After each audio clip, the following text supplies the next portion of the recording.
Hello dear student. सो आज हम यहाँ पर डिस्कस करते हैं रोलिंग मोशन की प्रॉब्लम। ये रोलिंग मोशन की प्रॉब्लम रोटेशनल मोशन के अंडर कवर होती है एंड ये प्रॉब्लम NCERT एग्जाम्पलर और HC वर्मा बुक की भी प्रॉब्लम है बच्चे। ये प्रॉब्लम हाईली एक्सपेक्टेड प्रॉब्लम है फॉर योर JEE 2020 एग्जामिनेशन। पहले हम इस प्रॉब्लम को फॉर्मुलेट कर लेते हैं। So according to the problem we have a body of mass m kg having the moment of inertia capital I with a radius capital R and the center of this body is O. Initially the body is at rest.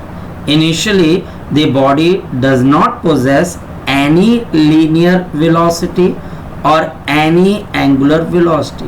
This is afterward conditions which I have drawn. जो मैंने यहाँ पे draw की गई है ये बाद की कंडीशंस है बच्चे। और हमने इस ऑब्जेक्ट को एक F फोर्स से स्टक किया। एक F फोर्स से इसको हमने स्टक किया at the distance h from the center of this body. हम जब इसको h डिस्टेंस पे जाकर F फोर्स से स्टक करते हैं then this body gains linear velocity v and the angular velocity omega.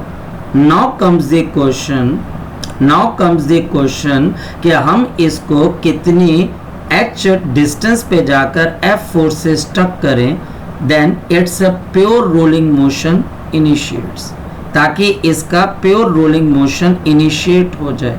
Pure rolling का मतलब रोलिंग विदाउट स्लिपिंग होता है, जहां पर ऑब्जेक्ट का बॉटम मोस्ट पॉइंट जो नीचे सरफेस के साथ कांटेक्ट के अंदर होता है वो हमारे पास इंस्टेंटेनियस रेस्ट पे आ जाता है with respect to the surface in contact. क्योंकि यहाँ पर जो सरफेस कांटेक्ट के अंदर है वो ग्राउंड पे है, तो इसका मतलब इस ऑब्जेक्ट का जो लोअर मोस्ट पॉइंट है it should come at instantaneous rest, and therefore for the pure rolling motion on the ground the condition is v is equal to r omega। यानी कि जब आप इसको F फोर्स से stuck करें तो हमारे पास ये जो भी v को गेन करे, जो भी ओमेगा को गेन करे, वो इस कंडीशन को सेटिस्फाई करनी चाहिए। Now by using the concept of the impulse momentum theorem we can write down F into delta t is equal to mv. Now this is the first equation. Simple force into time change in momentum. Also on the similar lines I can write down the angular impulse momentum theorem. F into h, now this is the torque, into delta t is equal to I omega, which is the angular momentum minus 0, because ये हमारे पास object initially rest के ऊपर है, ना तो इसके पास कोई omega था और ना ही कोई वी था। Therefore the initial momentum and the initial angular momentum is 0। Dividing the equation 1 with the equation 2 I get 1 upon h is equal to mv divided by I omega. Now v can be written as is equal to r omega. So इसमें r omega की अगर मैं value substitute कर देता हूँ, मेरे पास यहाँ पर h की वैल्यू किसके बराबर आ जाएगी बच्चे? h will be equal to आपके पास यहाँ पर आ जाएगी I by M R. Now the h will be equal to I upon M R. Now this is the result which you should keep in your mind while discussing any body problem under this condition. For example, if I take the case of the ring, for example, if I take the case of the ring, for the ring, the value of the moment of inertia is mr square, and therefore, और इस वजह से the h will be equal to mr square upon आपके पास क्या आ गया mr, and we can write down the h will be equal to r।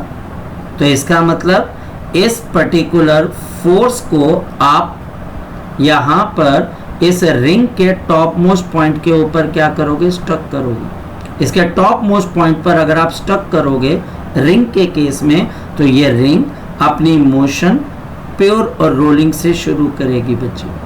अगर ये मेरे पास केस आ जाता है डिस्क का, suppose this case comes for the disc, अगर यही केस हमारे पास डिस्क का आ जाएगा, then what will I do, then the moment of inertia of the disc will be equal to I is equal to half mr², and therefore I can write down the h will be equal to half into mr² divided by m into r. So the h will be equal to, आपके पास यहाँ पर आ जाएगा r/2 के बराबर।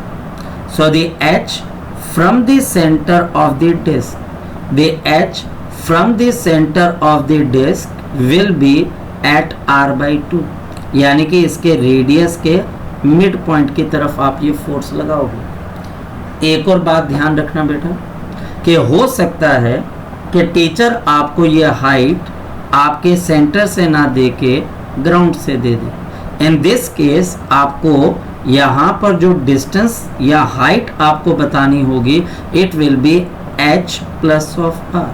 For example जैसा मैंने case ring के लिए किया, अगर ग्राउंड से टीचर डिस्टेंस पूछता तो ग्राउंड से डिस्टेंस क्या होता, डिस्टेंस फ्रॉम द ग्राउंड हमारे पास क्या आ जाता, डिस्टेंस फ्रॉम द ग्राउंड हमारे पास आ जाता r plus of r, and this will B 2r।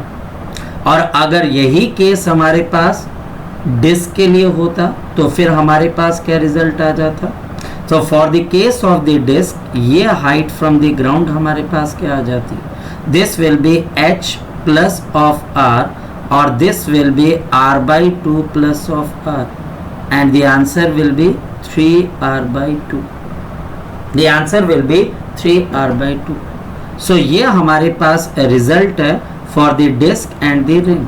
अगर आप NCERT एग्जाम्पलर का चैप्टर नंबर 7 देखते हैं बच्चे, तो वहाँ पर ये प्रॉब्लम आपको मैच द कॉलम के अंदर दिख जाएगी, और वहाँ पर टीचर ने सॉलिड स्फीयर के केस में ये प्रॉब्लम को फॉर्मुलेट किया हुआ है। तो प्लीज़ आप NCERT एग्जाम्पलर और HC वर्मा की बुक के अंदर प्रॉब्लम को एक बारी देख लीजिएगा कि उन्होंने प्रॉब्लम को किस तरीके से फॉर्मुलेट किया है, और प्लीज़ बच्चे कमेंट सेक्शन में बताइएगा कि आपको ये वीडियो कैसे लगी।